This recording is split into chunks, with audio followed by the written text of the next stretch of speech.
Teenage Mutant Ninja Turtles was a pop culture phenomenon heading into the 1990s, and with that came this live-action movie. Let's see if there's quality to be found, or if this is nothing more than a big ball of nostalgia.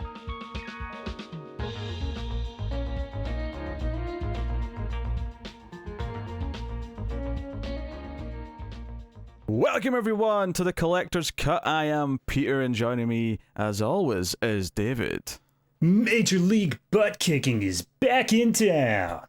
This is a movie podcast, and our current season, our new season, is that of the Teenage Mutant Ninja Turtles. Why? Cowabunga! Why, you might ask? Because there's a new animated film coming out later in the year. Not too eminently, but because of the way the schedule worked out, this was the slot we had for them. So we're going to do the 5 live-action Teenage Mutant Ninja Turtles movies, the 3 from the 90s, and then the 2 Michael Bay-produced ones. So obviously starting today with the original 1990 film. So we'll get into it. And we come at this from 2 very different perspectives, because I am someone who grew up loving the Ninja Turtles, watching the cartoon, watching the 90s movies. Yep. David, on the other hand, missed the boat on the Turtles. I guess I was just a tiny bit afterwards, and I had to take the Pokemon boat instead. How much of any Turtles media had you seen before watching this movie today? Of any Turtles media, there was a Nickelodeon show that I caught a few stray episodes of. I think that was around like 2008 time. I was aware of the existence of the 90s movies, and as we'll eventually get to in the second one, the Turtle Rap, or Ninja Rap, I believe it is. I'm aware of that. And I never bothered to give the Michael Bay movies any time at all, so that's really as far as it goes. Oh, no, that's not true. I did end up watching the animated movie that came out before this, actually in theaters, because my little brother wanted to go see it, and he needed someone to see it with. So I did watch that. Well, before this one? Before this one, but none of it is in my head, because I was like 15 and had better things to do. Wait, are you sure you don't mean before the Bay ones? You're thinking 2007? Yes. So that's not before this one? No, hold on, what? This is the 1990 movie we're talking about. I'm saying I watched the animated movie. Oh, okay. Before I watched this one. The way you said it made it sound like it was an animated movie that came out before the 1990 movie that you went to see. And I'm like, wait a minute, I'm older than you. How are you 15 in like 1990? Yep. Time continuum. Yes. Okay, but yeah, we'll start spoiler free for those who may concern, and we'll give warning before we get spoilers. But we'll talk about the film, get these different perspectives, and dive in. This is an interesting one. We've done 70s gritty crime thrillers, we've done disaster movies, we've done Christmas family films. It took me a second to remember what I was going to say, we only have 3 themes so far. How did you already forget one? What did we do in between those 2? I can't remember. Yeah, I don't think we did anything. Yeah. So this is interesting, because this is the first time we're sort of inching into superhero kind of territory, which, kind of. It's from the comic book world. The comic books were written in part to kind of satirize superhero comics, particularly Frank Miller stuff and the gritty Dark Knight Returns. The comics were written to kind of like ape on that a little bit. And I think what's interesting about this movie is that obviously it's produced because the animated series was so big, and that was obviously aimed squarely at kids. But the original comics weren't necessarily like that. They were they're a bit more adult in theme, even though it still had some of its humor. This movie is kind of an interesting thing where it's made because of the success of the kids show, and it wants to be able to work for the kids so it can make its money in that sense. But at the same time, it is kind of going for a gritty New York. It's going for this kind of crime look. This world that feels a bit more dark and murky. Not that it's got a dark and murky tone per se, but it definitely feels like it's got a visual style. One that you'll definitely notice is absent when you go to watch the second one soon. So I definitely think that I don't know if it's aping on it in terms of tone, but the fact that it came out so close to it, I think Tim Burton's Batman would be the best way to say what the city sort of feels like. Yeah, a little bit. It's got. I feel like it's got like I can see the comparison. I get why you're saying that. It definitely feels of its time. It feels very of its era in terms of how it's portraying this city, this version of New York where crime is so bad that you can't step outside the door without someone mugging you within about 30 seconds. That kind of There are people literally in the opening sequence that don't leave their house and they still get robbed. There's a woman watching a TV on her balcony. She didn't even look away. She just looked down for a second, and like a ninja is like stolen her TV off the balcony. Brilliant. Yeah, wild. So yeah, we'll get into actually what goes on in the movie and stuff later. I think general impressions and just like how it handles the characters and all that sort of stuff. But yeah, the interesting question here, given that you'd never seen this and have seen very little of any Teenage Mutant Ninja Turtles, is David, did you enjoy this movie? Oh God, this one I've been wrestling with since I finished the movie like an hour ago. That's a good saying. You've been wrestling with it internally. It's a struggle. I have. So there's a bunch of aspects to this movie that I do like. I think choreography wise, it's good. I like how the characters don't just immediately look at the camera and go like, isn't this crazy? 4 turtles? Like, they actually treat it as if it is a serious thing. And I can appreciate that. I wish I could say the same for any of the turtles' dialogue, because that's the part that was really a trouble for me, is that it is nothing but one-liners. I don't think they ever actually talked to each other. They just kept spouting their own little catchphrases the entire time. And that was the hardest part for me. So do I like this movie? I'm going to give it a very tacit yes, but it has like 15 asterisks on the end of it. Oh, this is fascinating. I don't necessarily disagree with that critique. I don't know if it bothers me as much as it bothers you, and probably that is because I grew up with it and it feels right. It feels right that this is the way they are. I can't really argue. I think for me the interesting thing with this movie is that it does actually feel that there's some weight to it, and that there's a kind of I find myself getting a little emotional at a couple of parts when I watch, and part of that's maybe just that I've grown up attached to it, but there's actually kind of a heartfelt core to it, something that doesn't just feel, I mean, there's elements of it that are kind of kiddie, but trust me, when you watch Secret of the Ooze, you'll see what the kiddie version of this movie feels like. Oh and boy. That's not to say that I hate Secret of the Ooze and that there's not some value in just a kiddie aimed Ninja Turtles movie, but this definitely feels like it's got some heart when it comes to sort of the father son stuff with Splinters, kind of the core of that. The way they introduce the villain Shredder is very menacing, very cinematic. They do put a lot of effort into trying to make him feel like a big deal.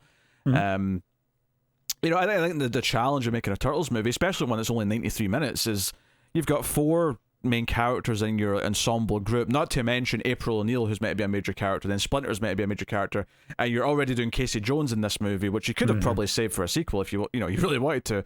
But I still think, despite how massive of a success it was, I still don't think they knew it was going to work. I think they were just like, if we're going to put anything in this movie, it's got to be everything the fans want to see right now, just in case we don't get that second one. No, I get it. Movies, well, they were happy to do sequels in this time period. Obviously, they were. They weren't made in this way where the first movies were written like this is the first part of a 7-movie saga. So there's going to be so many open ends at the end of it that it's really unsatisfying when it doesn't do any. Because that's happened. Like the last 4 Terminator movies were all meant to be the first in a trilogy, and none of them got their second movie. They all just rebooted to a new trilogy again. That honestly feels like the definition of hubris. Where it's like, no, this time it's going to work, guys. Yes. We got it all figured out. I don't want to say they kept trying the exact same thing, but there is an element of trying to do the same thing being the definition of madness. Yeah. Maybe make a movie that works on its own that could have a sequel and go from there. Or we could just take the Amazing Spider-Man route and throw the Sinister Six right there. How about that? That's a different thing entirely. That's. I mean, at one point Sony wanted to do an Aunt May origin movie. Like, Jesus. That's milking the cow. Like, really milking the cow. So, Yeah, so this movie, there's there's a cynical little bit to it, there's some product placement, of course. Don't get me wrong, I'm not blaming them for taking a Domino's product placement. Like, Turtles are known, one of their traits is that they like pizza. It makes sense to have a pizza sponsor. I will say, one of the small trivia facts I picked up for this movie, apparently at the time, yes, there was the Domino's product placement like dead in front and center there, but apparently in the real world, Pizza Hut sunk like $2 million into branding with them, which that's funny. I don't think that they watched the movie beforehand. Otherwise, they would have had a few things to point out. Maybe this is just a case of like, we want a piece of this pie, and we can't just like say no because Domino's is associated with them as well. Like, we want a piece of this because there's too lucrative. It's a lucrative opportunity. I imagine that the Domino's executives were approached by the TMNT like team, and they were like, "Hey, can we use your thing?" And they're like, "Whatever, we don't care as long as you pay us." Meanwhile, Pizza Hut are like super fans of the comic, and they're like, "Oh my god, please let us do some branding with you." What's Papa John doing all this time? He's saying a bunch of racist comments off in the corner.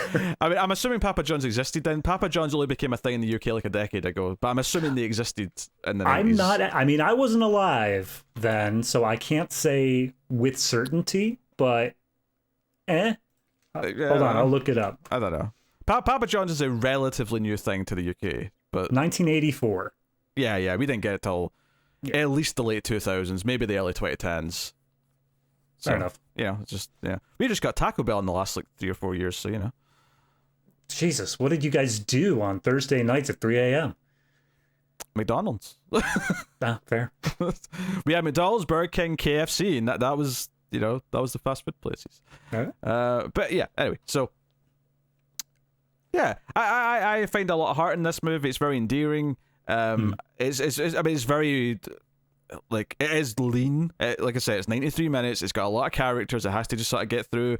Things follow on well enough. There's a simple like A to B to C. It functions well in that. I think the big thing, though, if you're a fan of the characters and stuff, is that the suits and the animatronics and the faces of the turtles is quite satisfying. I'm not saying it looks like a real thing necessarily, but it's a very satisfying tactile presence in the screen that I get why today you would do it with CG, but it does work, and it feels like it's part of the world, and you kind of let your suspension of disbelief take it away. Now, the animatronics and the face and stuff does get cheaper and worse. Like, when we get to the third movie, it notably looks quite bad comparatively. And so clearly there's a standard here that is dropped, but that stuff is great, and I love the look of the movie. And Splinter, as well. I think Splinter looks great. Yeah, I think animatronic-wise, it did a great job, because the fact that they managed to pretty seamlessly, I'm assuming there were different suits for when they're talking compared to when they're fighting. Yeah, I'd imagine so, yeah. But they did a great job of blending it together. It all worked out pretty well. The only critique I would really have in terms of, I guess it would be the animatronics part of the suit, is when they went back to dub it, because obviously the voices are different than what's on screen, and it's a fair attempt that they managed to do, but there are some lines in there where like the line stops and the mouth keeps moving for a full like 2 seconds afterwards. Oh sure, yeah. And there's one scene about midway through, Raph and Leonardo have a little bit of a tiff, and Raph storms out, and Leonardo, he's like, "Fine, leave, I don't need you." But I guess it's kind of like the Lion King live action problem with, how do you show emotion of anger on an animatronic turtle's face? Because as he was leaving, it was just like a blank stare into nothing. Like, there was no emotion showing at all. He was just like, "Fine, leave. Who needs you? Get out of here." And I'm like, wow, great line read. How about we do it next time with anything? I think you're selling the lines a bit short here. I think it was more along, because Raph's got a very, very sort of Brooklyn. Leo was the one who was saying it. He's the one that. Okay. I'm saying his facial expression more than anything. The line reading itself was very emotional, which is why the face not moving is what was like. Are you okay in there? I was going to say, it should be more like, "Get out of here," kind of thing. Hey.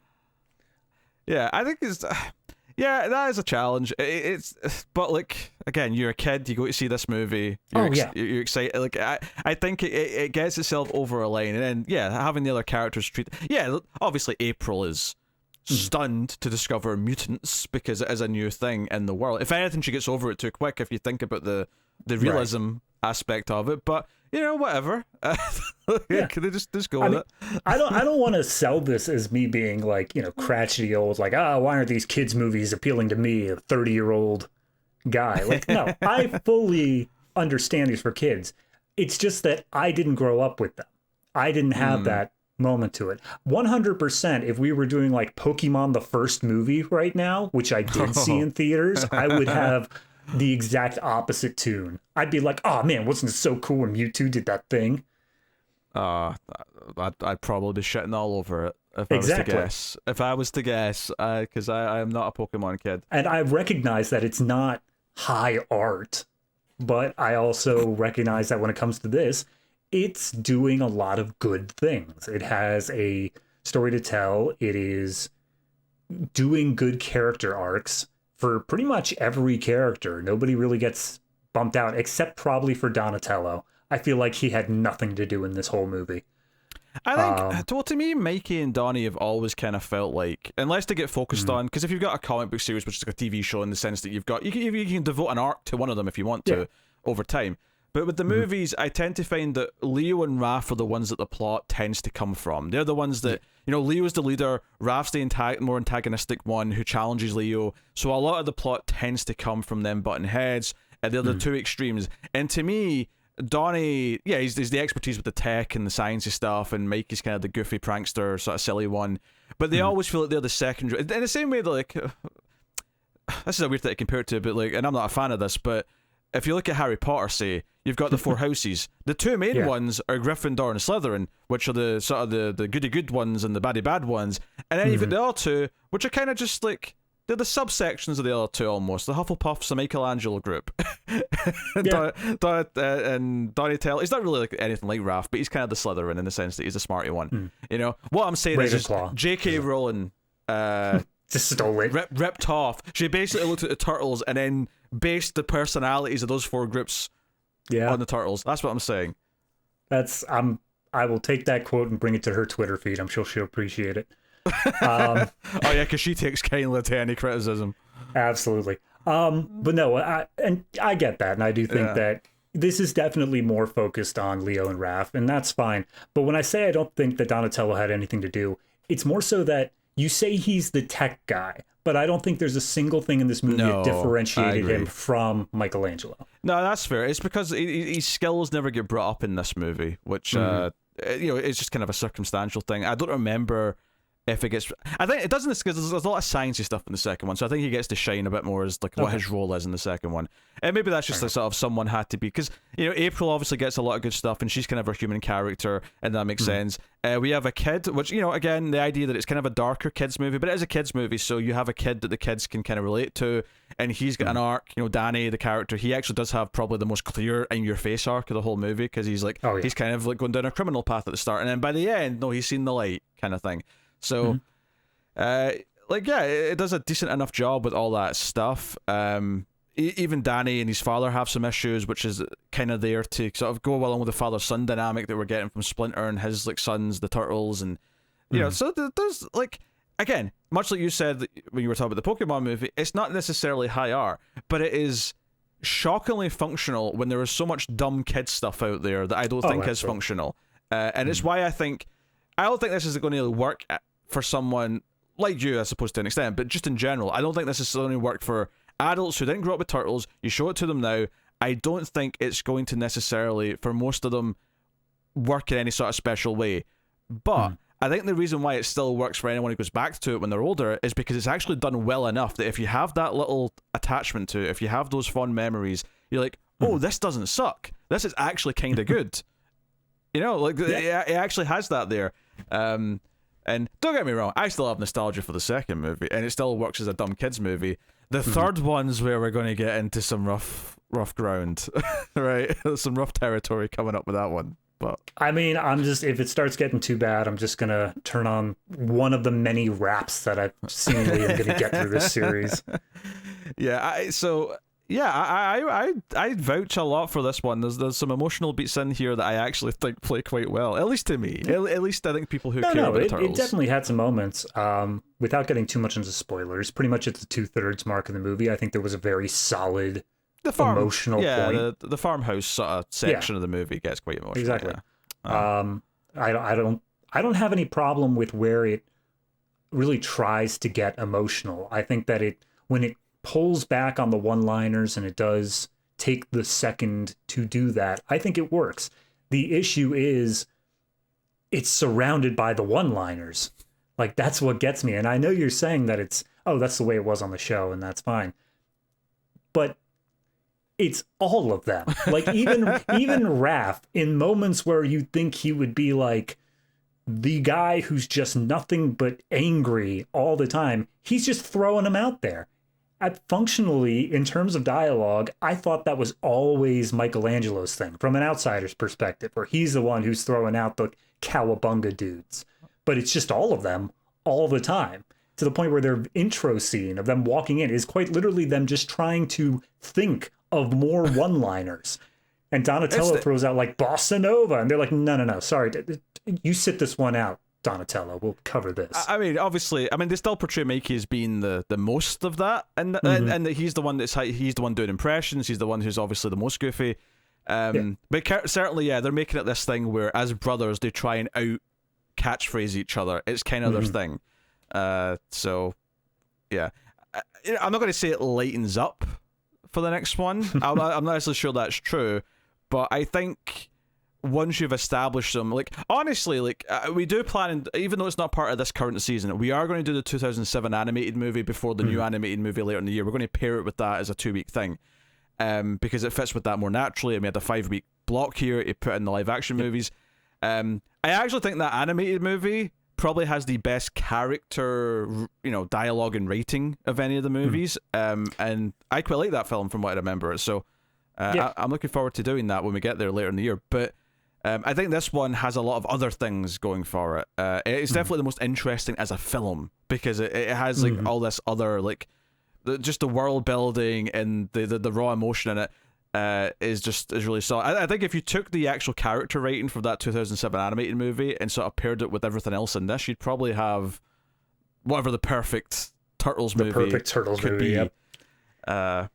But so we should mention some other things here. As a very young Sam Rockwell, with a small role. Yeah, that caught me off guard. Yeah, that's one of those things where you grew up watching this, and then one day you know who Sam Rockwell is, and then you go back and watch it again, and you go, wait a minute, that's Sam Rockwell. Before even like Green Mile and Galaxy Quest being like the first things I really know him from, I think, timeline wise. So that's kind of wild. Casey Jones is played by Elias Koteas, who is one of those actors who just pops up in a lot of little roles over time. He apparently, his big thing is Chicago PD, which he's big in TV, has like 45 Chicago spin-offs, which he also stars in all of them. Yeah, there's literally a night of the week where I think it's NBC just have 3 Chicago shows. It's Chicago PD, Chicago Fire, something, Chicago Med, or whatever. Chicago. Then there's one on here, Chicago Justice, which I've never even heard of. But he was apparently on that too. Yeah, that'll be the lawyers then. Yeah, okay. I can't wait for Chicago Trash Collection. That's going to be my favorite one. Nah, what they'll do is they'll go to like the because we see this in the TV news all the time. They always try to think of new versions of law enforcement. So it'll be like Chicago, like Chicago's got a coast, right? Is it near the water? Chicago? No, it's Illinois. It's Illinois. Okay, so they have a river. So they can't do that then. They can have river patrol then. There you go. That'll last many seasons. I'm sure there's all these sorts of river crime. You joke, but they will do 20 seasons of that. Jesus. They absolutely will. Anyway, so he's there. He actually is probably the most dated sound. I know you're saying the Turtles are all one-liners, but he's the one that has like all of the like those sort of I won't say quite self-aware, but he has the most kind of dated, like he's the man of the character's dialogue. I get what you're saying. Yeah, he has a couple of sexist lines with April, but it's meant to be kind of endearing and that they kind of fall for each other or whatever. He does have one line that I did not remember that is actually odd. It's like an odd homophobic line that caught me really off guard because it doesn't even make sense. Someone calls him claustrophobic, and he responds by saying, "No way, I've never even looked at another man." And I'm like, you think claustrophobic means that you're gay? Like, what? I took Casey in this to specifically be the dumb muscle. Yeah, sure. Everyone else is trained in ninjutsu, which is obviously something that requires skill and talent. Casey's the guy who comes in and just brute forces the whole thing. I'm not saying it would have been a good joke, but I would have thought the joke there would have been, you're claustrophobic, and his response to that would be, no, I've got no problem with gay guys. Like, that to me is a bit with the joke, you're dumb, but you're nice enough. That would be the joke. Honestly, I think it's just because of the time it came out. We were just on the pivot point of like, is it culturally acceptable to like gay people? I mean, yeah, that's but it's just like, it didn't make any sense to me. Mm-hmm. I don't know. Yeah. It's just, and I'd completely forgotten this line was there. So I'll excise that as a bad line of dialogue. Yeah. you say that line didn't make sense to you, but like I feel like that was a bunch of their little one-liners were the same thing for me. Like there was one point during a fight scene where quite literally Donatello and Mikey are just bouncing back and forth trying to get a one-liner that has the word shell in it. And like it's not so much as that they're just trying to one-up each other. Mikey's the one throwing them out and Donatello's like, no, that's not catchy enough. Try again. It's like, you guys are fighting right now. You understand that, right? Like, why are we trying to do a shell thing? I mean, you say that, but that's a comic book. They're having conversations casually while you're in a big fight scene. I guess that's a comic book.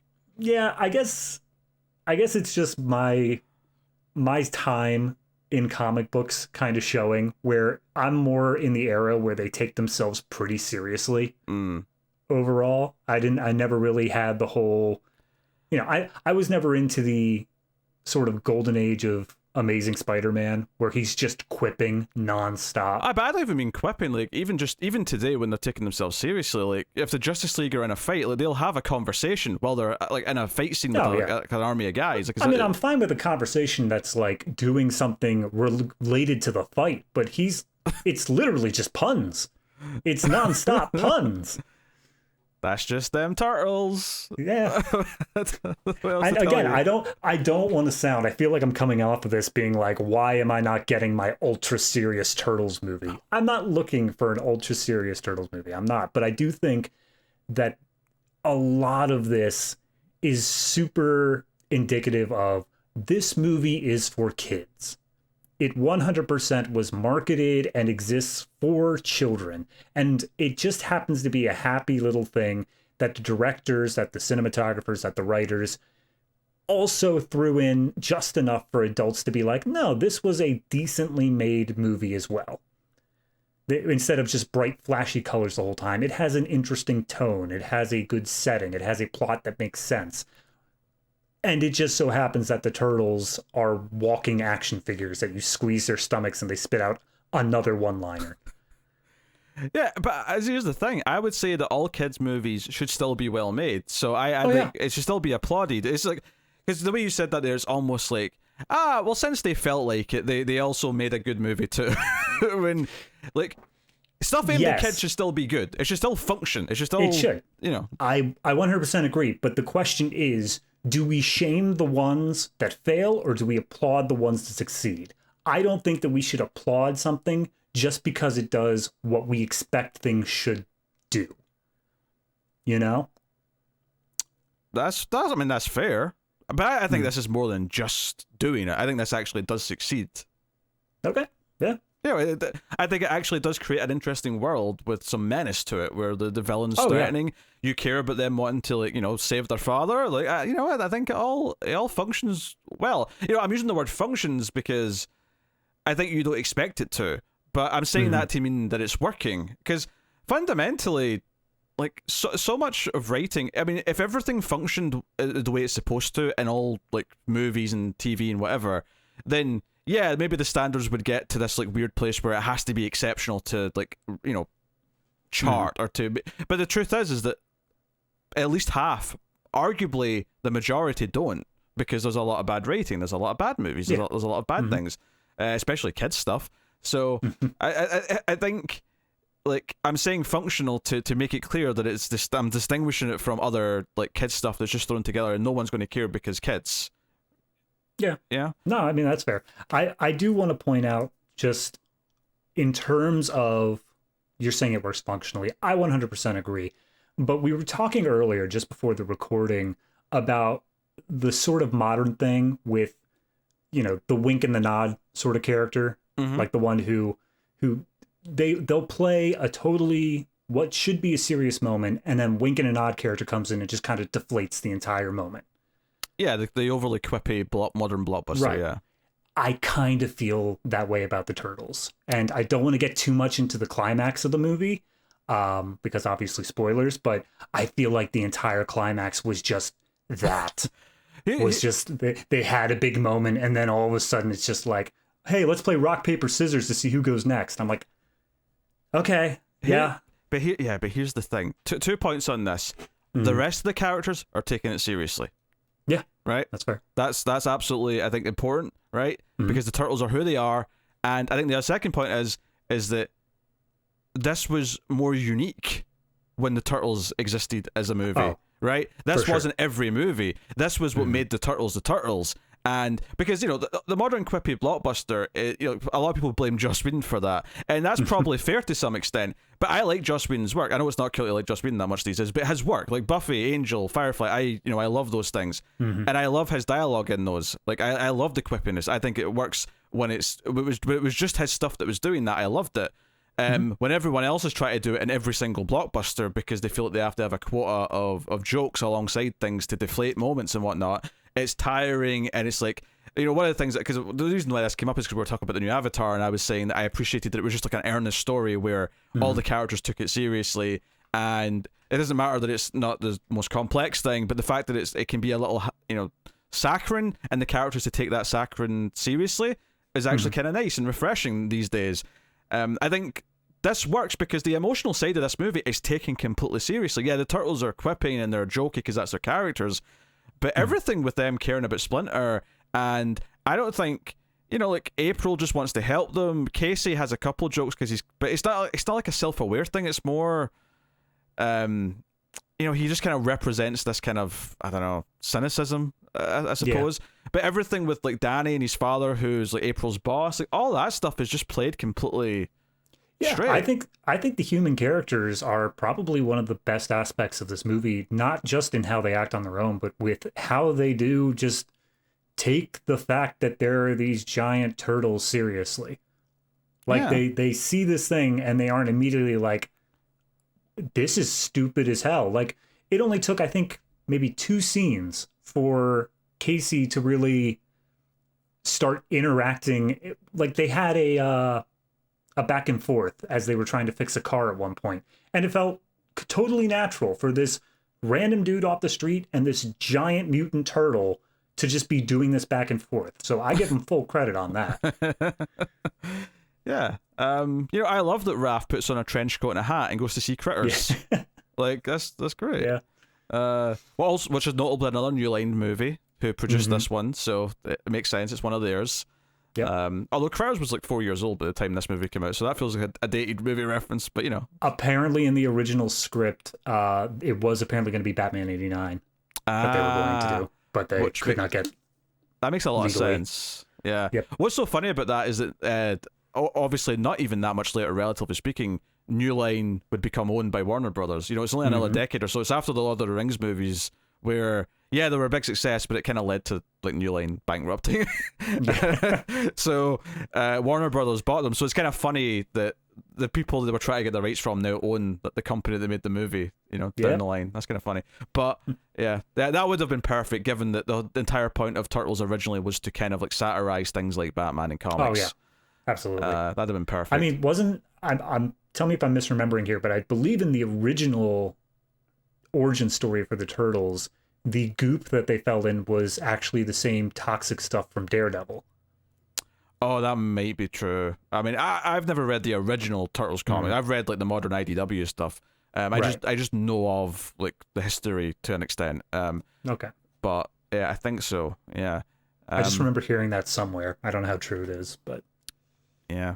Which, for the record, we should probably mention the bonus episode we're doing for Patreon and YouTube members for this theme. Interestingly, is an animated movie, and it is the Batman Teenage Mutant Ninja Turtles crossover movie. Which is based on a comic. I've read the comic. I've not seen the animated movie. I have done neither. Yeah, but I like the writer. Yeah, James Tynion IV. He did 2 sequels, which I've not read, but I did read the original 6-issue miniseries. So yeah, we're doing that as the Patreon bonus episode. Should be out soon, if not the same day as this, going public. Yep. So look for that. But so yeah, that's fun. Which, by the way, those 2 things. Well, obviously we'll talk about it in the bonus episode. But Batman and Turtles marry up perfectly. It is unreal how easily they fit together. It's nuts. So, I mean, I don't know if the animated movie's going to do a good job of it, but the comic book certainly did. So, all right. So I guess we'll give the spoiler warning so we can talk about everything else in the film and talk about where the plot goes and all the moments that stick out and all that sort of stuff. So, let's get into it. All right. So, let's talk about the backstory, shall we? Let's talk about Splinter and Shredder and where this all comes from. Now, there's some differences. I don't know what the original comic did, but in the modern comic that started around 2010, 2011, that's still going today, I'm pretty sure it was a Japanese man who's, I can't remember the name, but who becomes a rat, rather than this movie's backstory, which is a rat who was owned by a Japanese ninja who becomes smart with the goop. I'm sure I'm it genuinely not sure which of those is weirder. It's a fair point. But ultimately it doesn't like matter, because in the comic book, and it's been a while since I've read all this stuff, but in the modern comic book, there's flashbacks to Splinter, the real man, like actually had 4 sons with his wife and stuff like that. You know, they do a lot of mirroring stuff and whatever. And it goes further back as well. Whereas here in the movie, it's just whatever the real time period is. But the idea that Shredder was the rival of this man, and Splinter actually, when he was still just like a normal pet rat, which by the way, why did this dude have a pet rat? Let's not ask those questions. Let's just go with it. It's a very common pet. Yeah, but he scratched his face, which is part of the backstory. No, he didn't scratch his face. He leapt and did kung fu on this man's face. Okay, clawed his face and bit and whatever.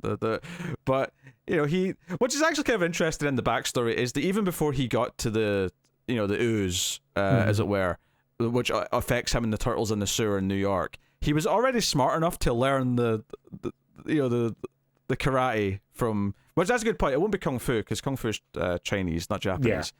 But the ninjutsu. Yeah, ninjutsu or whatever. They just literally keep on saying the way of the ninja. Yes. So because he actually there's a shot during these like dark flashbacks, because it's just these like black backgrounds and you see like the scenes playing out in front of them. There is a shot of the rat in the cage and the bird cage doing like some kicks. God. And what's so strange to me is what you're recounting at this point comes like 2/3 of the way through the movie. Yeah. And we get a mini version of it earlier on when he's explaining it to April O'Neil, but it doesn't show any of that stuff that you're describing. He's just like, I had an owner. Anyway. Yeah.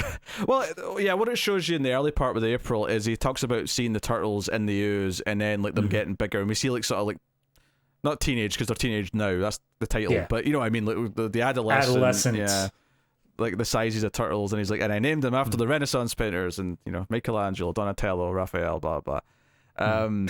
You literally go 3 and then blah blah blah, rather than just finishing off with Michelangelo. But whatever, you know them, okay? Do you know what I love the idea that my entire generation knows those 4 names because of turtles, not because they know our history. They know them because of the Ninja Turtles. Absolutely. I mean, I remember reading somewhere that one of them wasn't actually Renaissance, but because it was in that Teenage Mutant Ninja Turtle lineup, nobody else gets that right. Yeah, everyone gets it wrong. Like they're just like all of them are Renaissance. Yeah. it's kind of like Jurassic Park. They're all from the different periods, but Jurassic sounded cool as a name, so everyone just says, they're all from the Jurassic times. No, a third of them are from the Jurassic times. Some of them are from Cretaceous and so on. It's the backstory is wild, but I do kind of love how the movie takes it very seriously. And when Splinter's telling this backstory, it's when he's tied up and he's been captured by Shredder, and he's telling it to Danny, who's now having these second thoughts because he feels guilty that he got April's place burned down and stuff. Which I guess, just because we started in the middle of the plot here, Danny is the son of April's boss, yes, who kind of sees the turtle at some point and rats them out to the Foot Clan. Yes, who's obviously Shredder's in charge of. Yes. So he's feeling guilty, and he sort of comes to hear Splinter's teachings, and Splinter tells his backstory.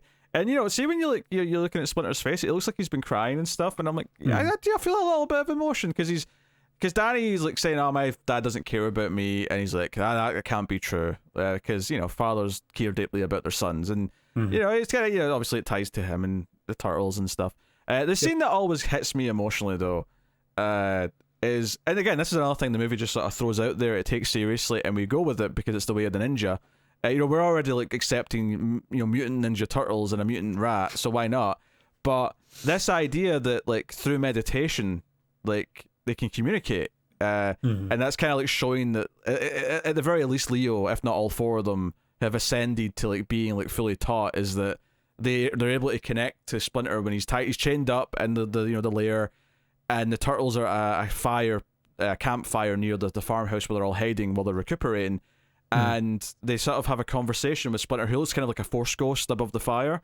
Oh, absolutely, Force ghost. But that scene always gets the music. I think the music's actually quite good in the movie, but this the emotional theme that plays, the father-son theme as I'll call it, plays during this scene as he's saying, "I love you, my sons, and I may not always be there, but I've taught you well." And this is what prompts Leo to say, "We're going back." This is us. We're going back to save him. Because I think what's interesting about the whole third act of the movie is that the turtles aren't as instrumental. It's actually Danny who's amending. He's redeeming himself and trying to help Splinter because he knows Shredder's going to have him killed in case he follows him, and he ends up helping. They don't actually get that involved with saving their father that much. That all kind of happens by other characters that Splinter himself is almost influencing in a way, which is kind of a nice detail. But I think it is important they do make the choice to go back so that they are being proactive in some way. Because otherwise it would be they never make a choice. They never actually try and do anything. So I think them making the proactive choice to go back is very important. Yeah, no, for sure. It is pretty much right up until the climax. They're still, they're literally facing down Shredder, and they're like, well, all right, tell us where Splinter is. Meanwhile, Splinter's already been escaped. He's down on the street beneath them, and it's just oh, okay, well, I guess it's time for these two plots to converge. But I don't know how much you really want to get into it. We kind of just jumped into the third act there instead of talking about what happened. That's fine. We can go back. It's fine. Go for it. Yeah. So, beginning of the movie opens up April O'Neil talking about the crime wave that's going on. The silent crime wave. The silent crime wave, which is just people turn around and they turn back and their stuff is gone. Which is actually a really fun premise, because basically all it is all these thieves are basically, they've been taught ninjas, or the way of the ninja, I should say. So they're all stealthily taking things without anyone noticing. Which I do want to point out that one major recurring thing in this news broadcast is how there are no eyewitnesses to any of these crimes. Meanwhile, as soon as the news broadcast ends, the next 4 crimes that are committed are all immediately caught by someone hey, that guy just stole my thing. They see it happening. It's only during the news broadcast that they're actually able to get away unscathed. But yeah, they're basically just stealing literally anything and everything based off of Shredder, who I guess is just building up an army of teenagers. That's as best as I can figure out. No, I think I get this. It's an indoctrination thing where so when we first cut to all the kids who are doing all this stuff, because they're not really we see a little bit of the Foot doing it early on, but the Foot Clan are basically the ones who have graduated and been trained and have been given the honor of wearing the outfit. Most of them are just these punk kids who they might wear the at one point Danny's wearing the headband with the symbol on it, but he's not wearing the outfit. They're all just punk kids, and Sam Rockwell's kind of the I don't know if he's the leader per se, but he's the one that feels like the leader in the scene. He's credited as head thug. There you go, head thug. So we see that they're at this warehouse. They've got like a little skate park. They've got pool. They're playing video games. They're doing all this stuff, right? And I think it's this idea that he's indoctrinating all these kids by saying, hey, you can do anything you want. But then, of course, once they actually become loyal enough and they get trained to fight and they graduate to become the Foot, obviously it becomes this very disciplined, like, you're in the military for this evil, like, Yakuza style. So Shredder's basically leading the cult of Scientology. What you're telling me here. Pretty much. No, and it works in the sense that, one of the things that April brings up in the news report is that some of the older Japanese people living in the city are saying this reminds them of a crime wave like 30, 40 years ago. And it's the idea that this is the same guy did this in Japan. Like Shredder did this when he was younger. And he's building this army in New York to like do it again. And that's why when he's so obsessed with finding the turtles when he hears about them, is because after the first time like some of the Foot fight them, when he hears about how they fought, it worries him because like this sounds like my old nemesis, like the guy that I'm, because he, the part of the backstory we didn't get to is that he murdered Splinter's like owner and his like wife to be, because this was a woman that they fought over. Shredder and Splinter, or sorry, Shredder and Splinter's owner or master. Yoshi. That sounds right. Yoshi, yeah. Yeah. But when she picked Splinter's guy, he killed both of them, and that was kind of his big dark turn to villainy. So he like, wait a minute, these fighting moves you're describing, they sound like him. They sound like someone from my past, and so this is kind of like his comeuppance, is sort of like he didn't know he didn't like hunt down the rat and kill it, and it's led to like his ultimate karma on its way. Right. And which is actually, it's one of the things that I really like about the way they deal with Shredder in this, is that he's so like, I think one of the sad things they never did with the sequels, and admittedly, given the way the second one kind of goes, you really couldn't have necessarily done this, but if I was mapping out like 2 sequels after this based on this first movie, I would have said the story has to be that by the 3rd movie, Leonardo becomes good enough to take on the Shredder in a fight. Because at the end of this movie, he can't. None of them can. Even all 4 of them together can't take him on a fight. And the idea is that good, and this is something that has to be leveled up to. So it's kind of like, well, that's kind of, in the same way that you have Luke finally be able to beat Darth Vader by the end of the 3rd Star Wars movie, you want Leo to be the one that can eventually take on Shredder by the end of like your trilogy or whatever. So it's kind of a shame that it never goes anywhere near that kind of territory. But I do appreciate that Shredder is that much of that's the threat that they can't take him on. Oh yeah, no, I think if you plan on sequels existing, having them not be able to do it this first time around is prime setup for a future arc. Now, you're telling me they don't get to it, so kind of a wasted opportunity there, but I think that it does sell right up to the end how much of a threat Shredder is. Yeah. Just in general. Like, he's just a big bad. Because it would be so easy for them to, like, they all try to fight him individually. They can't do it. And then Splinter's message rings out in their heads, use teamwork, and then they just take him down. And it's like, all right, well, he was kind of a punk then, wasn't he? But in this case, they used teamwork, and it still didn't work. So yeah. And Shredder even admits that if they all attacked him at the same time, they might be able to overpower him. Because ultimately still, 4-on-1. But ultimately, he's defeated with his own anger, because he charges at Splinter, who appears, at the edge of the roof. And Splinter outwits him with the nunchuck and like has him like dangling over the roof. And what's interesting is that Splinter, and this is important because Splinter's a good guy, obviously, is that he's not going to kill Shredder because he's not a killer. He wouldn't do that. Shredder only, and spoilers for the sequel, Shredder's back, so he's not dead. But what? But Shredder, falls seemingly to his death because he tries to like do a sneak attack, and Splinter has to protect himself, and that's what lets him go, because he has to catch the knife or whatever that he's thrown at him. So like character wise, that all makes sense. That works. I appreciate that. And Shredder's entrance, the way it's filmed with the shadow on the ground as he's walking out to address the Foot Clan and all the Newbs that hopefully will become Foot Clan. And he's like, we are family, because that's what he's doing. He's like anointing like a new member. He's like, you now get the outfit, you become one of the Foot. So. Can I ask, as someone who was into that, How important as a character in the cartoons were his shoulder pad spikes? I mean, they're because there. they hold on the reveal of these shoulder pad spikes for an absurdly long time. And like, I already knew it was Shredder based off the helmet, which they've already shown significantly, but like they spend 30 seconds taking the cape off of his shoulder pads as if like, see, it's Shredder. And I'm like, yeah, the helmet.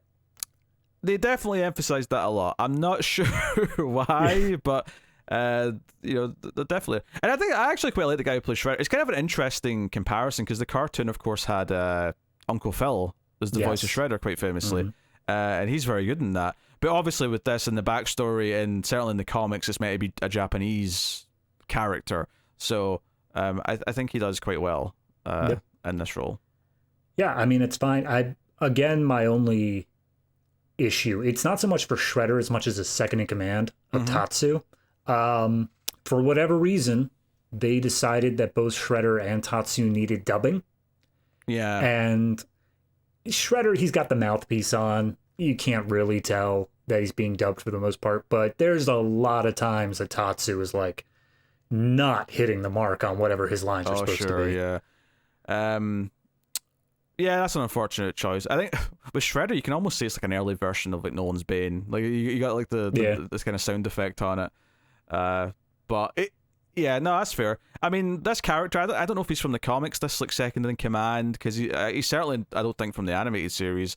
The second movie does some stuff that's a bit more in line with the cartoon in the sense that you get like sort of mutant henchmen, kind of, it's not Bebop and Rocksteady, but which is actually one of the complaints that people have about the second one. Is like, you did two mutant henchmen, why isn't it just Bebop and Rocksteady? Like, Because you already have Bebop and Rocksteady action figures. We need you to get the new ones. Like, kids wouldn't want the movie version, though. Like, of course they do. But, the real question is, though, is why they never did. I guess because it's just too fantastical, but they never did Krang in the Technodrome, which is, I think what people probably were hoping the third movie would be, but they never did. You're telling me that? I thought it was the third movie. Don't spoil all the future movies for me already here. Oh, trust me, nothing I've said is implied in any way what the third movie is. Fair enough. Just what it's not. Fair enough. So I've heard not Krang and not good. Yes. Is that about it? Yes. Settles it down? All right. This is accurate. But yeah, just real quick, going back to the beginning of this. April O'Neil, obviously, she leaves the news station after she gives a report. Her van is being ransacked by Foot Clan, and she is attacked. And the Turtles come out in darkness. They save her, and Raph loses one of his sais. Which, to be fair, I think this is actually quite a smart film thing. This is building up to the reveal of what they look like, because it's just like, okay, it's in shadows, it's in darkness, you don't see it, you just hear the noises, and then you just get a little bit of glimpse of Raph's eyes as he's looking through the sewer grate, through the manhole, as he's like, oh no, my sai. And then you build up to the title and then the ultimate reveal of what the Turtles look like. Which, for us coming back to this movie afterwards, I think that works well. But I'm curious, like, I didn't watch any trailers for this movie or anything like that. I have to assume they showed the Turtles very clearly in the trailers. Like, it's not like a surprise to audiences of what they looked like. I don't think that matters, though. I think if you go to see the movie, even if you've seen... if you've seen the trailer for RoboCop, you know what RoboCop looks like, but you still build to it in the movie as like a reveal in the moment, because in RoboCop he walks behind the frosted glass and you hear the sound effects of his footsteps, so you're like, oh shit, you still build up to it as a moment, and I think that's what you do here as well. So yeah, they go down the sewer and go and talk to Splinter, and Splinter literally just gives them like, hey, you had your first fight, you won, that's cool. But let's not forget, the only rule that matters is that you cannot, absolutely never can be seen. And then Raphael immediately goes to a movie. He's mastered the art of blending in, okay? Yeah, because shortly after that, he gets out of the movie, he goes to, He sees some people stealing an old woman's purse. He beats them up, and then Casey Jones shows up. And Casey is about to be the executioner here. He's about to beat the ever-living crap out of these thugs. And Raphael tells him, hey, no, don't. So then they get into a fight. Casey manages to get one up on Raph and gets away. And as Raphael's chasing after him, a random taxi cab driver just says, he points him out, it's like, huh, that looked like a turtle wearing a trench coat. So how much of a master of disguise is he again? Look, people who live in New York have seen a lot of shit. This cab driver is not phased at all. Oh, no, absolutely not. He's not even remotely phased. Look like a big turtle. So you were going to this street again, was it? Like that's the scene. Yep. Yeah. Personally, I really enjoyed Casey Jones' introduction here. I think it did a good job of setting up, like, even if it doesn't tell us anything about the character specifically of who he is or why he's doing this, it gave us a good idea of what he's doing and the reason that he's doing it. Mm-hmm. In that he is just basically another vigilante that is sick of the way things are, but he goes at it a bit more brutally than and to be fair to the movie, they've definitely built a version of the world that needs that you understand why some characters would say, okay, I need to fight back against this. Yeah, it's the same thing of, you know, New York City as it exists today probably couldn't use Batman, but Gotham City, it needs Batman. Yeah, absolutely. It's one of those things where you never have to question as a reader or a viewer of a Batman comic, like, should we feel maybe, you know, should we second guess this idea? Because technically being a vigilante is illegal, but they give us a city that is so corrupt that it needs someone outside the law to try and clean it up. And that's just kind of here. It's like the cops are hopeless with the Foot Clan. They don't know what to do with this supposed ghost ninja clan. That's why the city needs the Turtles. It needs Splinter leading the Turtles against them because they won't understand this enemy, you know? They need other ninjas to fight ninjas. So, I mean, you're right, yeah. Yeah, that's the simple logic of it. Yeah, so then after that, we get April on TV again. She is now more vocal about the Foot Clan existing and does charge the police of not doing anything about it. Shredder is watching on his 57 TVs. Well, he throws a sigh or something into one of them, so clearly he just does this anytime he's annoyed by the television. Which is why he's got 60 of them, so that he can... It's okay, there's some collateral. You should have seen it the last time he watched Jeopardy. Half the wall was gone. Every time he got a question wrong, he's like, you mother effer.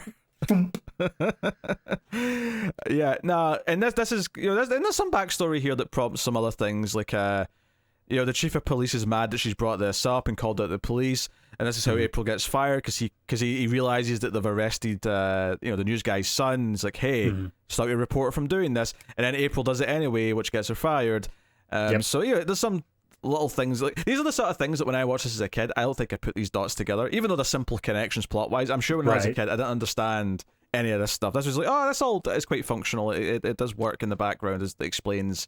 Yeah, if it's nothing that is literally why are the ninjas fighting the other ninjas, as a kid it probably just goes right over your head. Yeah, absolutely.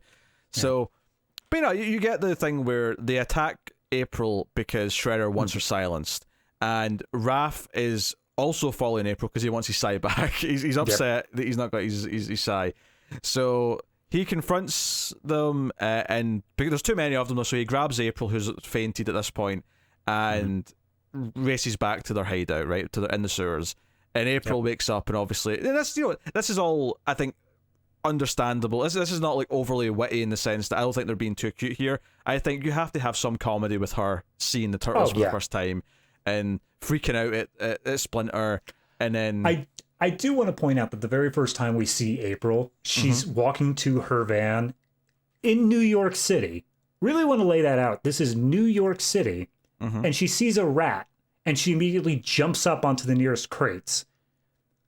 This is New York. There are rats, April. You've lived here your whole life. There are rats. I know what you're saying, but this is supposed to be a bit of, like, foreshadowing. This is like maybe like a foreshadowing of Splinter and her reaction to Splinter. That's what the point of this is. Absolutely. But it just seems so weird to me that this hard-hitting reporter who does all this street stuff, she sees one rat in the street and she's just not like, yeah, it's a day that ends in Y. She can have a phobia of rats. The whole point of a phobia is that it's a irrational fear. It's not a phobia if you're scared of axe-wielding maniacs. That's a rational fear. But if she had a phobia, she would never be used to Splinter. but she's immediately over Splinter. She's like, oh yeah, no, the giant rat guy, he's cool. You say that, but like, let's say you've got arachnophobia, right? And then you meet a big rat who's humanoid and can speak and has thoughts and is intellectual. Your opinion may change a little bit. Look, I don't have a phobia of, but I do not like bees because, you know, they sting and they hurt. The bees! If a giant talking bee came up to me, even if it was intelligent, even if this bee was speaking with the voice of some Harvard professor, and I would still be terrified of the giant bee approaching me. I don't think that's irrational. You say that. I think you need to go to therapy, David. I'll bring it up next week. Whatever. Having nightmares of the bees. I'm just seeing Nicolas Cage in the Wicker Man remake now. That's all I'm seeing. They hurt and they exist only for pain. And I'm specifically talking about like wasps and hornets. Honeybees I know are cool. Yes, people like honey. Honey's got purposes. Yes, absolutely. Anyway, we're talking about turtles. So yes, she wakes up, she reacts to Splinter, and then we get the first telling of their origin story of there was ooze, they were down in the sewer. Apparently the turtles' first word as they grew in intelligence was pizza. That's cute. Come on, that's funny. Yeah, no, I was all right with that. Not being said, they used like a different animatronic for the adolescent Mutant Ninja Turtles. That thing was terrifying. It's definitely got a bit of a horror movie vibe to it. It was like right. It was the Fly when it's right in between Fly and human. That was right in between actual real turtle and Teenage Mutant Ninja Turtle, and it was just horrifying. Yeah, and to be fair, we have glossed over them. I think Donnie and Mike order pizza, and they're waiting for the pizza guy. They do, yes.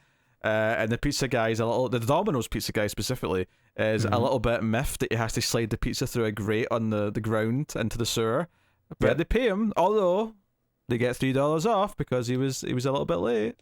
God, do you remember those times when pizza was late? You managed to get money off your order? That was never a thing in the UK, I don't think. It was. I remember it from my childhood. It was never, a free pizza or anything like that. $3 off seemed about right. Yeah. No, if it was ever a thing anywhere in the UK, it's certainly not when I was old enough that I was paying for pizza. Fair enough. I just remember it was a thing because my parents, they'd be like, okay, keep an eye on the clock and let us know if it gets past this time. And I'd be like, okay. Dear.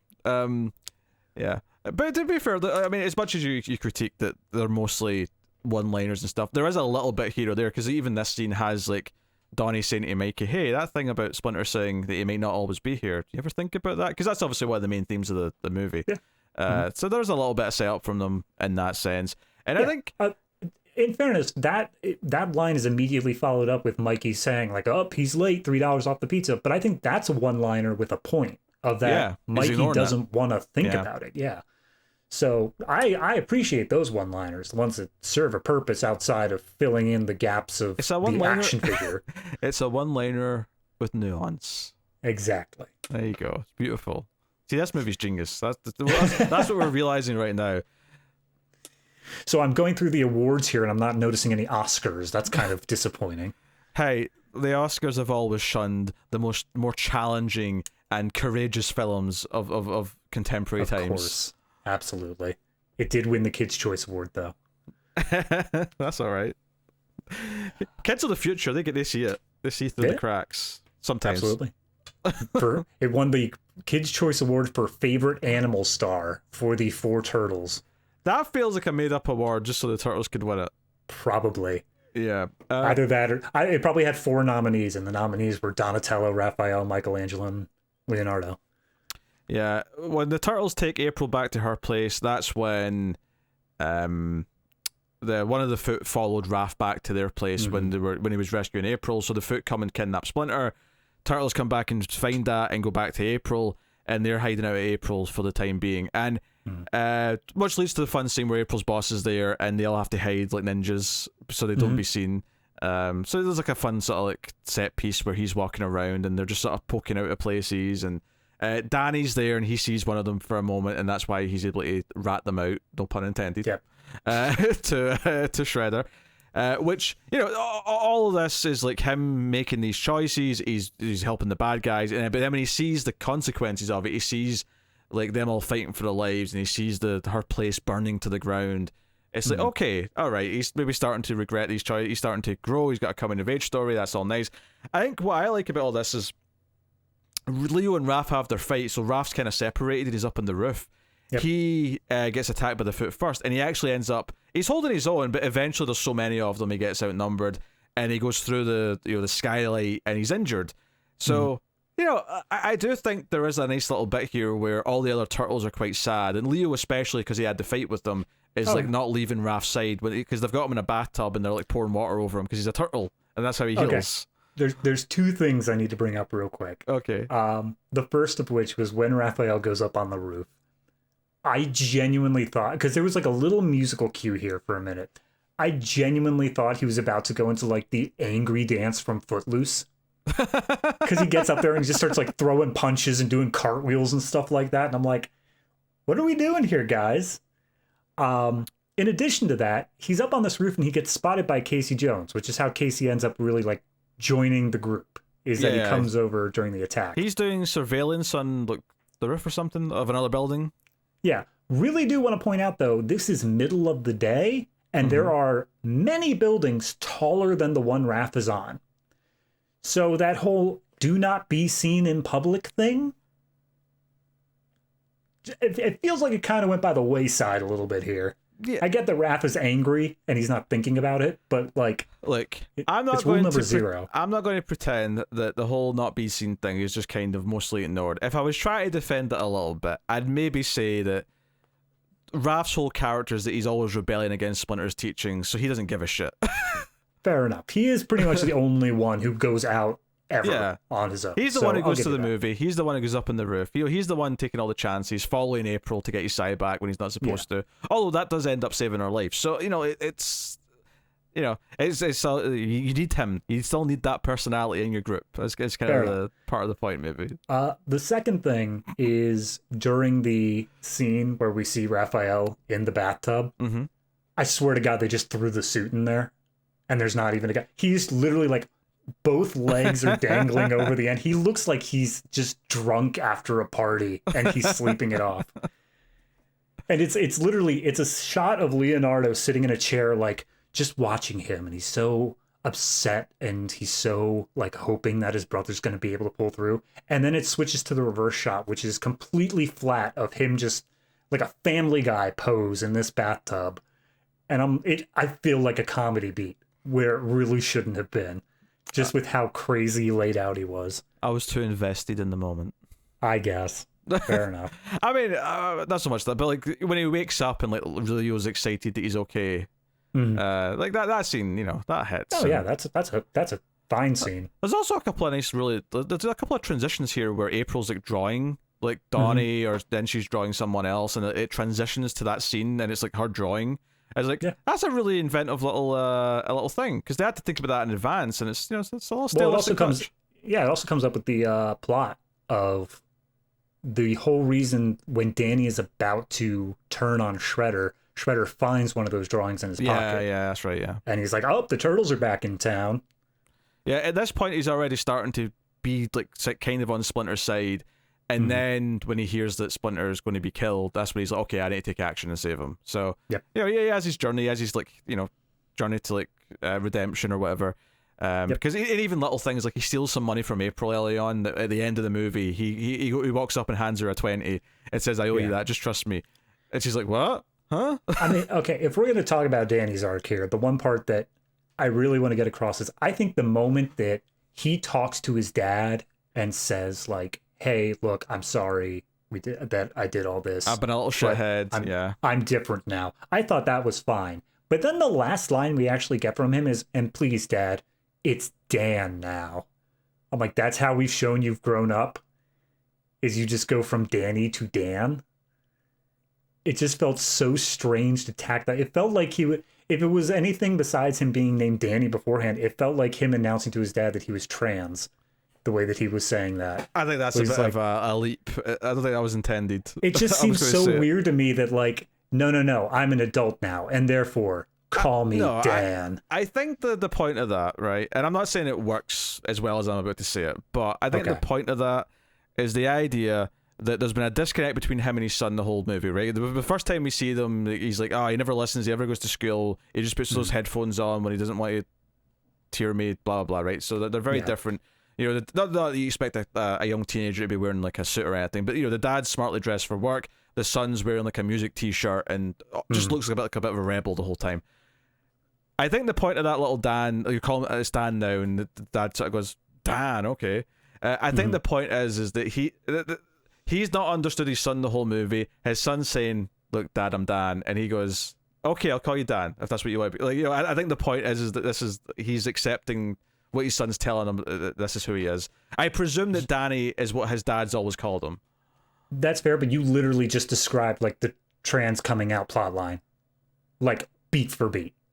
Oh, no, I get that, but I don't think that was intended in 1990. Oh, no. Definitely not. Look, I'm just saying that's the way that it came across. If the writer of the movie says, yeah, that was actually a bit of subtext, I'll be like, wow, I'm impressed that you were slipping that in there at this time period. But I don't think that was intended at the time. No, definitely not. So yeah, I mean, then after that point, we basically went over the whole third act already. So yeah, there was a lot of fighting, Turtles fighting the foot, ultimately got him face Shredder. And then, so Splinter throws him off the building because he's countering an attack, which, again, no problems with. I think that was a good way for the character to, you know, technically beat the villain without having to murder him. But then Casey Jones just murders him. Like, it's not... He falls into a trash compactor, and Casey, the lovable scamp he is, turns it on. Well, he's like the Red Hood of the story. He's the one who's willing to go that extra step. Fair enough, but like, don't you think somebody would have been like immediately after that scene, he goes up to April and is like, "Hey, can we have that kiss now?" He just committed murder, like very clear murder. To be fair, Shredder has not killed anybody save for Splinter's master way back.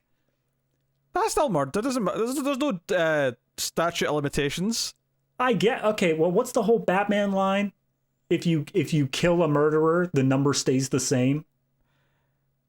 I'm not arguing that, but you have to admit this comes from a time period where this would just happen. Good guys would kill bad guys, and no one would question it. I guess that's the whole thing, is that Casey Jones is really just like the year 1990 personified. It kind of is, yeah. Like, and to be fair, Shredder survives.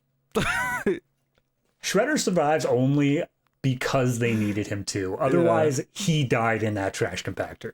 He's just hurt a little bit. That's all. He's not killed.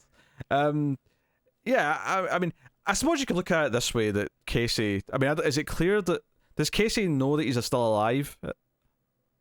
Regardless, I feel like you could say, he thinks he's already dead, so why not just desecrate the body? Okay, well, even if he didn't, I swear that is like the most. What if he didn't? Like, what? But even if he didn't know he was alive, the fact that he did it in such a way of, instead of like, yeah, I'm gonna do it, I'm gonna end the Shredder once and for all, he literally walks up and goes, "Oops," and flips the lever. He's a scamp. He's just a lovable scamp. He's just a lovable scamp who will kill the bad guy. You know. And hell, even Sam Rockwell and all the thugs decide to like turn over a new leaf by the end. Yeah. Splinter is just the master of the talk that gets you through whatever you need to get through. Well, I think it's specifically Shredder was saying that he was everyone's father. I think the idea that Splinter actually is a father to people, and not that he's going to become all these kids' fathers, but the idea that he's able to give a father speech to them, and it actually resonates with them because he's actually caring and gives a shit that they're not like throw their lives away on some level. It kind of reaches them. They see what Shredder's actually like because they see like Shredder, at least the henchman, like beating up a bunch of the foot because he's pissed off they failed at one point in the movie, and it's like, maybe we shouldn't be a part of this. Maybe we shouldn't be in this regime. Yeah, actually, for that scene, the guy that they beat up the worst is the new guy that they brought in, like the one who was indoctrinated right at the beginning of the movie. Yeah, that makes sense. And he was supposed to just straight up die. That's right. They check his pulse at the end. Yeah, you're right. Yeah, they check his pulse, but they purposely, right before release, they added in the off-screen audio lines of, I think he's going to be okay. Which probably means that when they shot it, he did just die. And then it was no, we should probably soften this a little bit. It's like, oh yeah, the ratings board is threatening a higher rating. We need this to be PG. So that's probably it. They probably, that line is probably there just to literally get the rating down a level. Yeah, probably. Yeah, that makes sense. Which, again, I understand he's the villain, but the fact that someone can just be trash compacted alive or dead. Which, actually, couple of interesting details about the UK release of this movie now, since we're on the idea of ratings and potential censorship. So, did you know that in the UK, up until, I don't know when it changed, but when I was a kid, when the cartoon was first coming out and when these movies were first coming out, the BBFC, which were very harsh in the 80s and 90s, ever since the Video Nasties era, it was very strict for a long time. Nowadays, it's nothing. Nowadays, if anything, they're more lenient than the MPA. But there was a time when they were rough, and even movies that were 18s, which is, the hard R rating, were being edited slightly. Like Lethal Weapon 2 had some stuff cut out, even though it was still an 18. Things like that, right? Wow. Luckily, we're past those days. My early days of DVD collecting, I would often import American DVDs to get the uncut versions of some movies, just because, and it wasn't even because they still had to be censored. The studios never bothered resubmitting them because it costs money, so they just released the cut version and so on. But anyway, for whatever reason, part of like making sure it was the PG or the U or whatever it was at the time, probably PG, the word ninja was too adult. No. So in the UK, the cartoon was not called Teenage Mutant Ninja Turtles. It was called Teenage Mutant Hero Turtles. Teenage Mutant Hero. No, it doesn't quite work. I'm sure the song in the cartoon said hero as well. I'm sure they did like a version of it for the UK. I mean, so the title was different for the movie as well. And then the second thing is that there were edits. There were parts of this movie that I didn't see until I think it got resubmitted and got released uncut on, like, if not the Blu-ray, then certainly maybe the DVD before it. But if not, then certainly for the Blu-ray. But there's a couple of bits of scenes of this movie that I didn't see until I was like 20. And I watched this a lot as a kid. And all the bits that I didn't see as a kid, do you know what they were? Every single scene where Michelangelo uses nunchucks. Because nunchucks were deemed too violent for kids in the UK. So the whole sequence where he has a nunchuck off with the other Foot Clan just gone. In fact, I would argue that scene where they beat up Raph and throw him to the skylight, and then they fight the turtles. I would say most of that fight that takes place in the apartment before it goes downstairs into the antique shop where the fire starts, I would say a good chunk of that was missing in the original UK release. Because I remember like seeing that for the first time and being like, wow, like there's all this extra stuff here that I never saw. And I think that's why in the second movie there's not a lot of nunchuck stuff anyway. Like I think they intentionally just kind of like they just didn't even want to deal with there's like a joke in the second movie where he uses like sausages like nunchucks, and I think that's like why that was there. It's like, to give him like a nunchuck like scene, but it's not, actual nunchucks. So yeah, this is just like, it doesn't really matter now, but it at the time it was a big deal. He did have them in the cartoon, and I think they got away with it because it was a cartoon. But I think the idea of live action nunchucks were like, that's too violent, and I'm like, but sword. Swords are like stabbing weapons. I was thinking of that throughout this movie, where they show all the different turtles' weapons, and Donatello's got a bow staff, Michelangelo's got nunchucks, Raphael has sais, and then Leonardo has just straight up like katanas. Yeah. I feel like 2 of those are the actual damage doers, and the other 2 were just kind of like, we'll take care of crowd control, guys. Well, it's always been that. I mean, I think the reason for the nunchucks thing was the idea that they're dangerous in the sense that if a kid thinks he can recreate nunchucks, he might, do some damage to himself or whatever. Which, fine. But I think I've always had this look. I get that all the weapons are all different ninja weapons, and that's why it's that's the 4 weapons. But I've always felt that Donatello specifically got the shaft because he gets a stick. Like, sai, katana, nunchucks, stick. I don't disagree, but it's not the weapon itself that matters. It's how you use it. But it's especially funny that he's the most high-tech turtle, but his weapon is by far the low-tech one. I fully imagine that, probably in like the Michael Bay movies, I imagine that he probably has like some tech augmentation where he can like pull out some like special things from inside of it. I've only ever seen like the first 20 minutes of the first Bay produced movie, so that'll be a journey when we get there, because I don't know what to expect aside from that. So we'll see. The answer is not much. Yeah. Yeah. I like this movie quite a bit. I like a lot of the actors in their parts. I think April is good. It's a shame she hasn't come back for, not that I necessarily dislike the actress in the second movie, but like I think she's got some chemistry with Casey. They have a bit of back and forth, which is kind of nice. They have a whole bit at the farmhouse where he calls her Toots and then Babe, and then he keeps using these pet nicknames, and she's like, he's literally the year 1990. Yeah, but he's like, you know what, fine, or she's like, fine, I won't ask for your help. And he's like, well, give me a hint here, but at the end he's like, hey, he wants attention from her, and she's like getting ready to go on the news after getting her job back. And she negotiated higher salary, a corner office. She got everything she wanted. You said negotiated. She literally just threw out those things and says like, "You want the story? Gimme, gimme, gimme." Yeah, and he caved because she deserves all those things. But he's like, "Hey, I look like I just like and what was it said? Was it? I just called Mike Tyson a wuss." Yeah. Which is an inventive way of saying, look, I just got beat up, like, give me sympathy. And she's like, just shut up and kiss me so I can go do my job. Yeah, so yes, the movie ends with Splinter giving the turtles their catchphrase word of cowabunga, and they say cowabunga and high five, and it's a nice big moment. And then we get the TURTLE power rap.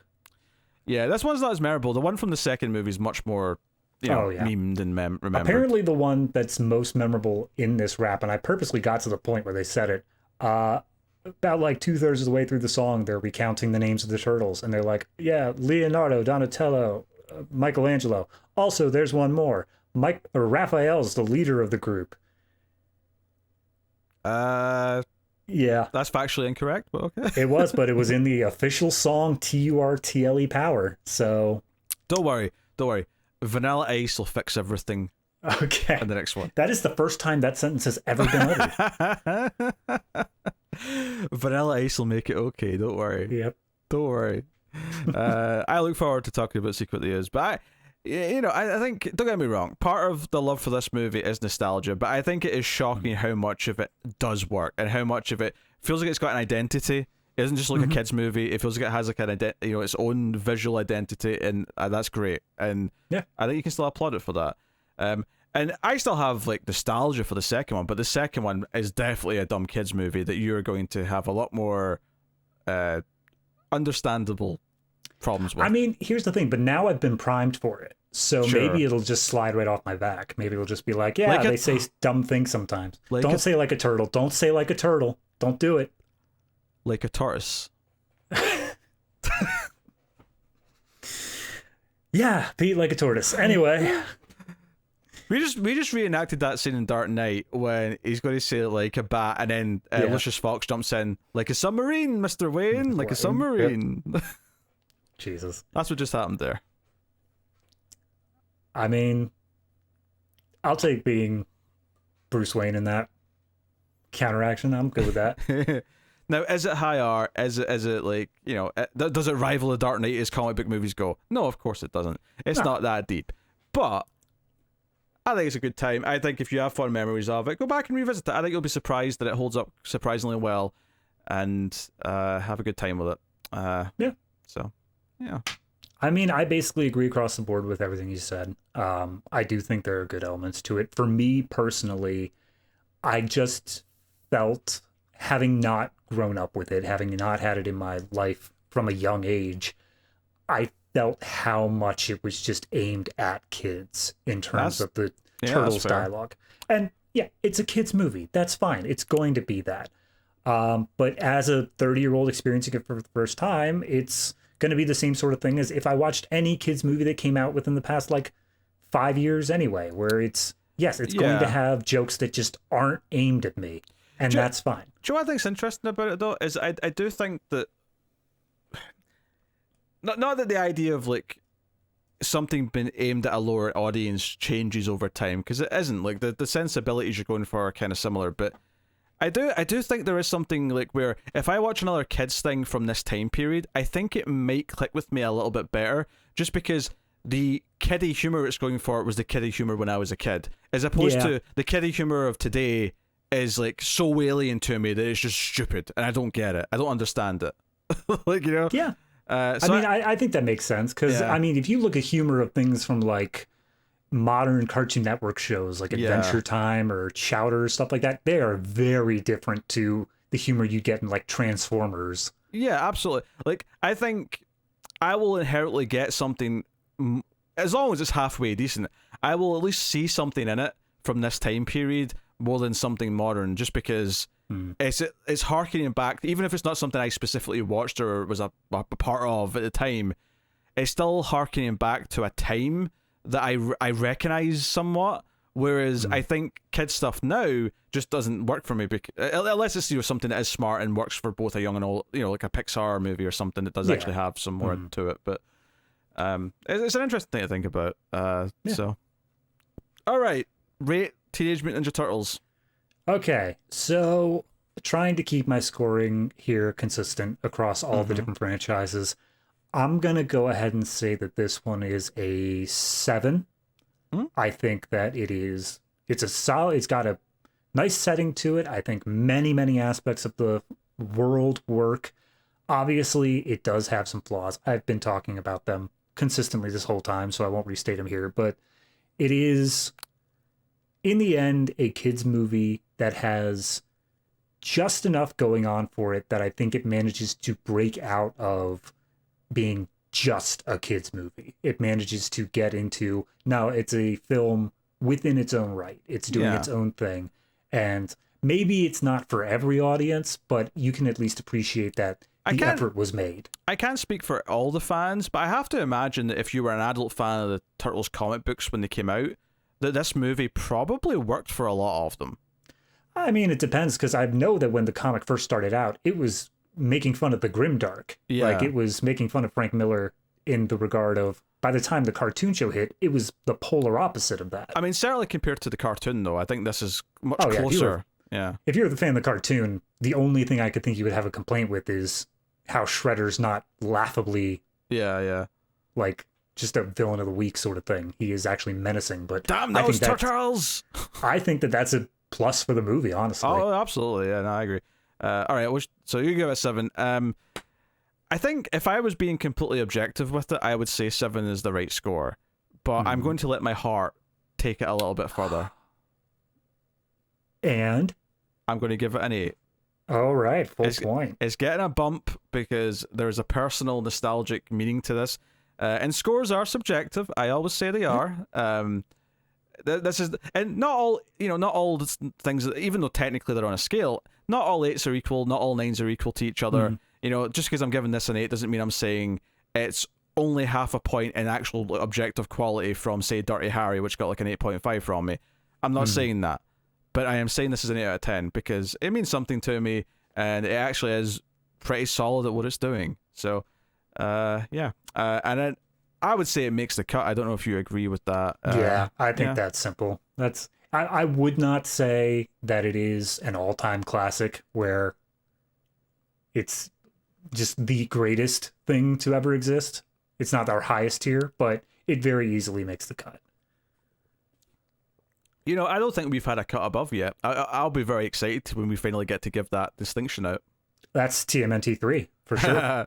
Because for those of us who are not familiar with the scale, for this sort of like shared thing afterwards, just to remind everyone, a cut above is the top honors, which is like, no, you need this, you need to have it. And then makes the cuts the second, which is, it's worth having. And that's where, that's the highest thing we've given out to a few movies thus far have been. Yep. And then there's the stuff below that, which is cutting it close, cut from the collection, cut your losses. And I do think there's also an avoid at all costs tier. I don't have a fancy name for that one yet, but Something will fall into that category eventually. Possibly even this month? Question mark? Question mark?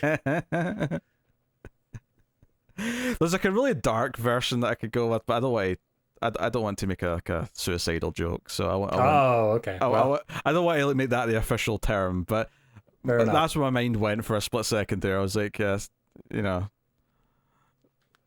So it's a kids movie. I don't think people clicking on this video or listening to this podcast are kids. I think it's mostly people our age or older who have fond memories of Turtles. That'd be my guess, but yeah. Or people who are just a fan of the show, or of this show, I mean, in general, and are just listening for interest's sake. But there you go. That is our discussion on Teenage Mutant Ninja Turtles. We will be back next time with Teenage Mutant Ninja Turtles 2, The Secret of the Ooze. And of course, the bonus episode, which I mentioned earlier, is the Batman Teenage Mutant Ninja Turtles animated movie, which came out a few years ago. That will either be up already or up soon for patrons and YouTube members, so check it out. And of course, that is a way you can support the content and all the shows that we do, is becoming a member at patreon.com/MailFuzzTV and getting bonus content. At the lowest tier, you get a bonus episode once a month. At the $5 tier, there's other bonuses from other shows as well, in addition to their bonus episodes. While Streams After Midnight is on... the show's not on hiatus, but the bonus content's on hiatus because Tim's away having another baby. And because of that, we're replacing the Streams $5 bonus with a second bonus episode from Collector's Cut. So look out for that sometime. In fact, the first one would have been last month because we're doing this so far ahead. That's right. Yeah. Time is weird. Yeah, time is a flat circle. All that jazz.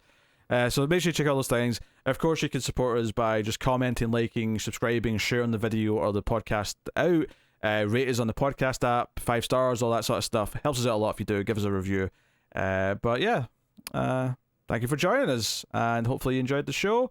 Let us know what you think of the movie in the comments, and what you think of Turtles in general. Were you a fan? Did you grow up with them? Did you not? We're always fascinated to read the comments. But that is the show, so thank you once again for watching or listening. We always appreciate it. Keep watching movies, and cowabunga. Actually, no. I'll do a quote from the movie that I actually tweeted out, which is relevant. So, a wise man says that forgiveness is divine, but never pay for late pizza.